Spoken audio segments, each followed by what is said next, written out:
Bine v-am găsit, dragii mei din Zodia Săgetător, oriunde v-ați afla. Bine ați venit tuturor pe canalul meu, Tarot Flor de Loto, numele meu este Nina, pentru cei care nu mă cunosc și ca de obicei mă bucur să vă am alături la fiecare lectură, la fiecare videoclip, atât pe dragii mei abonați, cum de asemenea și pe cei care poate sunteți pentru prima oară pe acest canal. Azi voi face un videoclip relaționat cu zodiile, cu fiecare în parte și acele mici diferențe care există între persoane din aceeași zodie, de ce ele există. Și trebuie să vă spun că fiecare zodie în parte, la rândul ei, este împărțită în 3 decani. Fiecare decan are o anumită influență a unei planete care o guvernează. În cazul vostru, dragilor din Săgetător, atât cei care sunteți născuți în noiembrie, cât și cei născuți în decembrie, voi împărțiți caracteristicile cheie ale semnului zodiacal Săgetător. Da? Acele caracteristici principale, adică optimismul, aventura, dragostea pentru libertate, filozofia, explorarea, da? Sunteți aventurierii, da? Așa cum îmi place mie să spun, ai zodiacului. Toate aceste caracteristici principale le au toți săgetătorii. Dar trebuie să ținem cont că există și anumite diferențe destul de subtile, dar importante, tocmai datorită acestor decani și apropierii de asemenea de alte zodii. Este vorba de zodia anterioară vouă, care este Scorpionul, și zodia după voi, care este Capricornul. Și începem cu primul decan. Da? Primul decan care este guvernat complet de către Jupiter, care este planeta voastră care vă guvernează. Sunt persoanele cuprinse între 23 noiembrie și 30 noiembrie. Trebuie să vă spun că sunt acei săgetători originali, da? Care nu au alte influențe ale altor planete. Singurii care într-adevăr sunt ușor influențați de zodia anterioară, mai bine zis de zodia Scorpionului, sunt acele persoane care sunt născute în data de 23 noiembrie, 24 și 25 noiembrie. Da? Primele 3 zile ale zodiei au oarece influență din partea zodiei anterioare.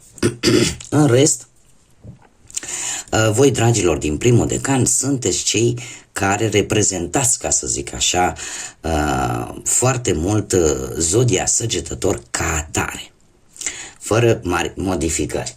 Asta ce înseamnă? Că sunteți foarte optimiști, sunteți foarte extrovertiți, da? Nu sunteți genul de persoană care să țineți în voi lucrurile, le expuneți foarte repede public. Sunteți foarte filozofi și aveți o dorință foarte profundă de a explora atât lumea fizică cât și intelectuală. Asta înseamnă că vă place să călătoriți, să cunoașteți lucruri noi, să cunoașteți locuri noi, cum de asemenea vă doriți cunoaștere, da? Să știți cât mai mult. Aici aș face foarte bine treaba Jupiter, da? Care este marele benefic și în același timp planeta care ne vorbește de expansiune, de lărgirea orizonturilor. De asemenea, aveți o viziune, cum am mai spus, foarte expansivă a vieții și de multe ori tindeți să fiți foarte generoși și foarte pasionați de tot ceea ce voi faceți. În general, așa, sunteți cei care căutați libertatea, nu vă place să fiți încorsetați și aveți un mare simț al dreptății.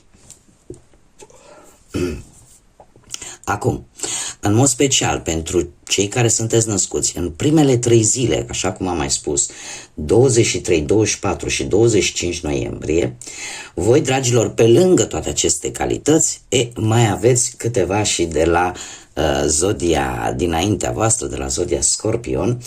Asta ce înseamnă că cumva sunteți mult mai intenși, mult mai profunzi și mult mai aveți o perspicacitate mult mai bună. Iar asta combinată cu pasiunea, cu dorința de transformare a Scorpionului, care este cu optimismul și acea necesitate de libertate a Săgetătorului, asta vă face să fiți mult mai focusați în căutarea adevărului și al unei înțelegeri foarte profunde asupra unor situații, asupra unor lucruri. Acum, haideți să vedem. Pentru cei care sunteți în primul decan din Săgetător, să vedem care este energia voastră. Și avem energia tinereții, avem zodiile mutabile, Gemeni, Fecioară, Săgetător, da, vă și reprezintă și Pești, care ne vorbește de o stare de rebeliune, ca să zic așa. Sunteți într-un moment în care, nu știu, vă simțiți parcă unii dintre voi chiar sunteți tineri și e justificată această energie, dar alții se simt ca în tinerețe cumva. Unii dintre voi e posibil să simtă o stare ușoară de nesiguranță vis-a-vis de o anumită problemă sau să încercați anumite lucruri care aparent nu au ele așa o foarte mare importanță sau să le tratați, mai bine spus, cu o ușoară naivitate. De asemenea, sunteți foarte receptivi la ce vă spun ceilalți și nu știu, vreți voi așa să fiți un pic mai rebeli, să fiți un pic mai wild, da? Și în felul ăsta să fiți, să acceptați, de fapt, noi situații, să fiți deschiși foarte mult către schimbare. Da, precum bine știți, atât cei care poate sunt în acest moment, în această perioadă atât de frumoasă a vieții, cum și cei care deja am trecut, știm că atunci când suntem foarte tineri, de multe ori nu prea luăm în calcul sau nu prea gândim foarte mult lucrurile. Și de ce? Pentru că se întâmplă, nu? Și când povestim copiilor noștri să zicem, Doamne, eu în copilărie, în tinerețe, păi ia uite ce făceam. Făceam aia, dregeam pe aia, da, deja învățam și lecții odată cu ele. E cam o stare de genul ăsta, în care ești dispus să faci schimbări, ești dispus la nou și chiar dacă lucrul ăsta nu e în totalitate foarte sigur, totuși vreți să încercați. Da? Apare curiozitatea specifică tinereții. Acum, haideți să mergem la cel de-al doilea decan. Cel de-al doilea decan care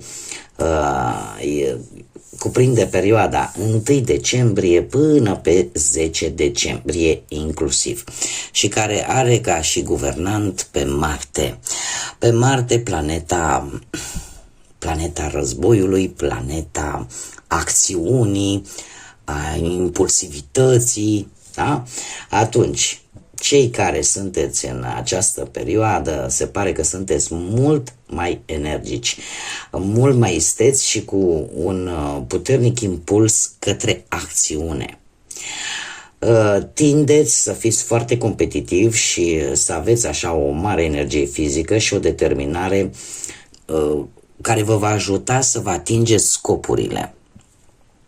Desigur, sunteți mult mai deciși față de decanul anterior și de multe ori vă simțiți cumva atrași de provocări care să-ți permită cumva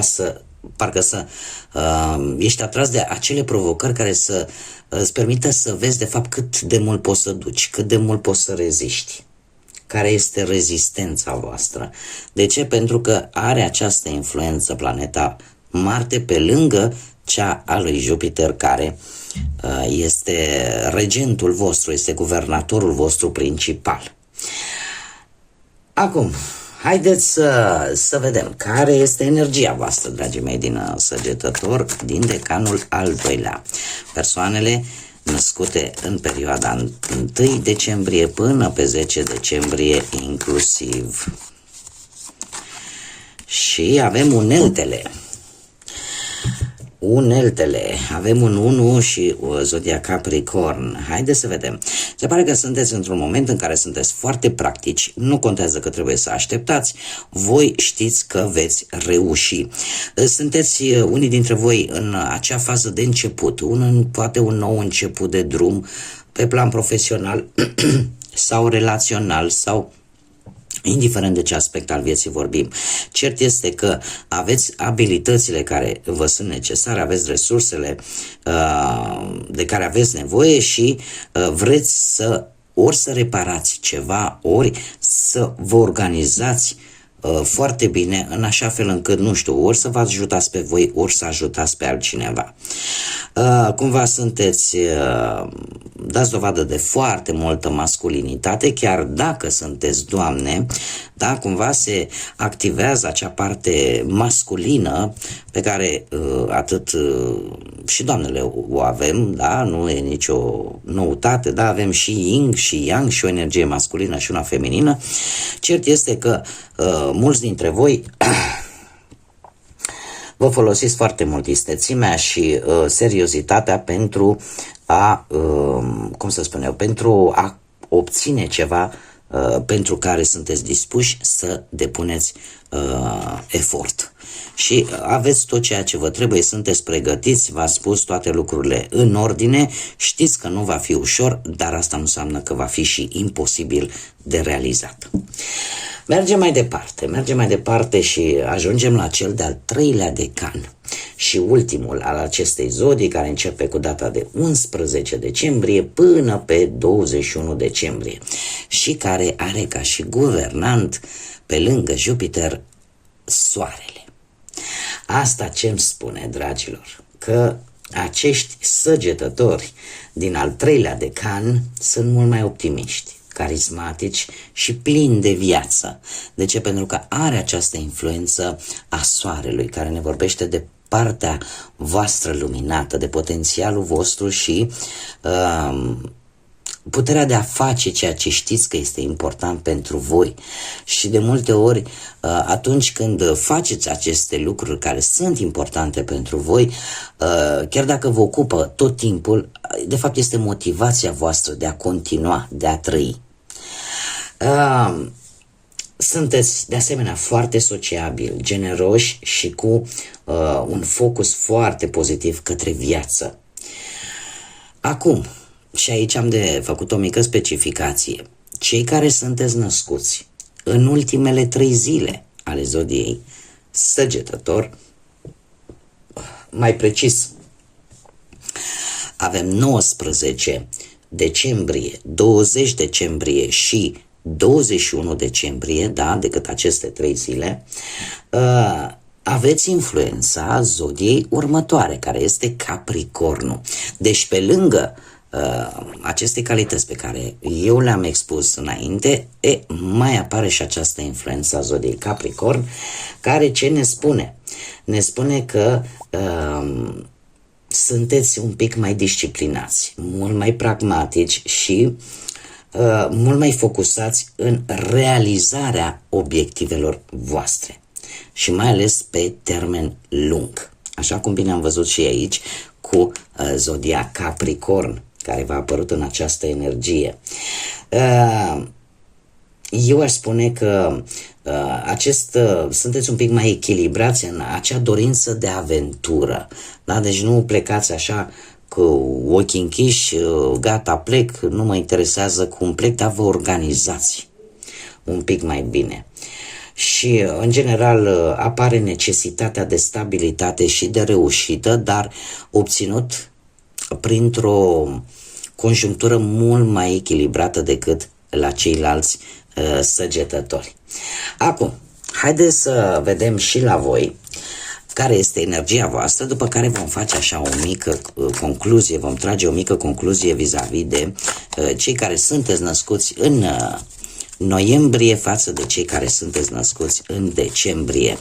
Haideți să vedem care este energia. Și am două.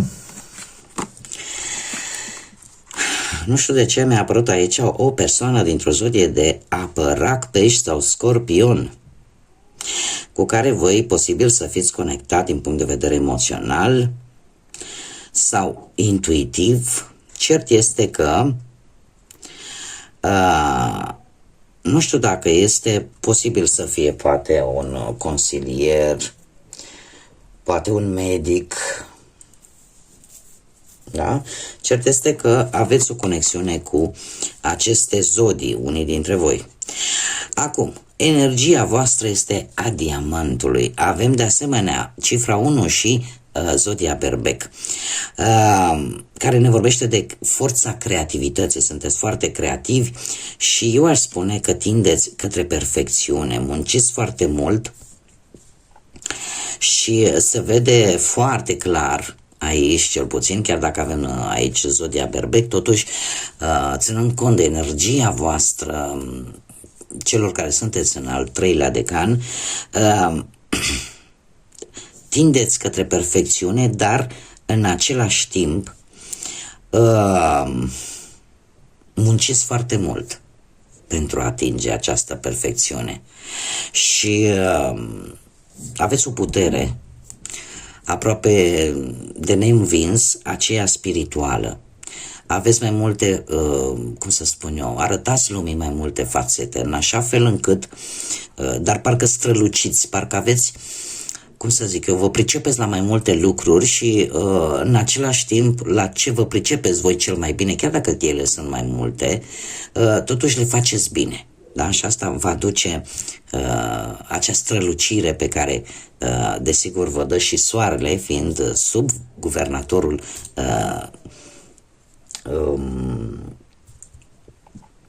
vai ce lapsus am, decanului vostru. Îmi cer mii de scuze, sunt un pic obosită și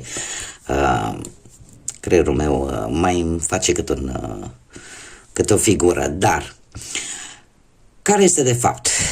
Sunteți într-un moment de strălucire, într-un moment în care aveți foarte mult dinamism, în care vreți să câștigați ceva important pentru voi și odată câștigați acest lucru, cumva sunteți pregătiți pentru o nouă provocare. Unul de asemenea ne vorbește de o acțiune, de inițiativă, de originalitate și de noi începuturi. Se pare că există potențial pe care o să-l exploatați în așa fel încât să aveți parte de lucruri cât mai pozitive. Acum sunteți într-un moment în care posibil să gândiți foarte pozitiv și că totul va fi bine, așa că sunteți foarte, foarte optimiști. Acum, haideți să facem așa o mică paralelă între săgetătorii din luna noiembrie și săgetătorii din luna lui decembrie. Ei, cei din noiembrie sunt mult mai filozofi, mult mai expansivi, mult mai orientați către libertate și către aventură, sunt foarte pasionali, optimiști și au o minte foarte deschisă în ceea ce privește noi idei, noi planuri. De asemenea, lăsând la o parte toate aceste lucruri, se pare că au acea puternică dorință de a vedea lumea, atât fizic cât și intelectual. Acum, cei care sunteți născuți, săgetătorii care sunteți născuți în decembrie, cei din decembrie sunt un pic mai focusați către acțiune. Aveți acea determinare și acea competență de a acționa. Mai ales cei care sunteți în cel de-al 2-lea decan, tindeți cumva să fiți mai energici și mai orientați către acțiune, în timp ce cei din al 3-lea decan aveți o mai mare carismă, da? Și acel focus mult mai pozitiv către viață. Cei care sunteți, cum bine am văzut chiar în ultimele 3 zile din al 3-lea decan al săgetătorului, cel care aveți influențe și din Capricorn, se pare că combinați aventurierul din săgetător cu ambiția și pragmatismul Capricornului. Așa că voi sunteți mult mai strategici și mult mai focusați pe o reușită pe un termen mai lung. Așa că, dragilor, eu sper că într-un fel sau altul am reușit să răspund acelora dintre voi care își pun întrebarea: domne, de ce eu săgetător și încă vreo 2-3 și parcă nu ne asemănăm între noi? Uite, aici avem răspunsul la modul general, desigur, pentru că pentru a vedea exact sau a da niște răspunsuri exacte, atunci ar trebui o hartă natală, astrală pentru fiecare în parte, da? În care să se ia în calcul ora nașterii fiecăruia, da? Locul nașterii și, desigur, data nașterii. Dar, la modul general, cam astea ar fi criteriile prin care putem împărți fiecare zodie și în felul ăsta să obținem acel răspuns care ne tot frământă și ne face să ne punem întrebarea de ce nu suntem la fel. Oricum nu suntem la fel, dar, cum am mai spus, există anumite criterii care fac diferența, chiar dacă suntem în aceeași zodie. Bun, dragii mei, cam atât am avut de spus. Eu sper că vi s-a părut interesant și, desigur, înainte de am rămas bun de la voi, nu uitați de comentarii, nu uitați de abonări, nu uitați de like-uri, de distribuiri. Sunt gesturi care ajută foarte mult în dezvoltarea acestui proiect pe care eu l-am deschis aici pe YouTube. Eu vă mulțumesc din suflet tuturor care până în acest moment ați fost lângă mine, ați fost alături de acest proiect. În continuare vă invit, chiar și pe cei care încă nu v-ați abonat, eu vă aștept cu mare drag să o faceți, să ne întâlnim aici de fiecare dată. Oricum, toate sunt gratuite, da? Deci nu se plătește nimic. Așa că, dragii mei, până la următoarea lectură, care va fi o lectură temporală, așa cum v-am obișnuit, eu vă doresc tot binele din lume, fie ca lucrurile să meargă în direcția în care voi vă doriți și fie ca viața voastră să ia acel drum cât mai luminos, în așa fel încât să vă lumineze atât sufletele cât și inimile. Deci până la o nouă lectură, când ne vom revedea, numai bine vă doresc și să fiți iubiți, dragilor!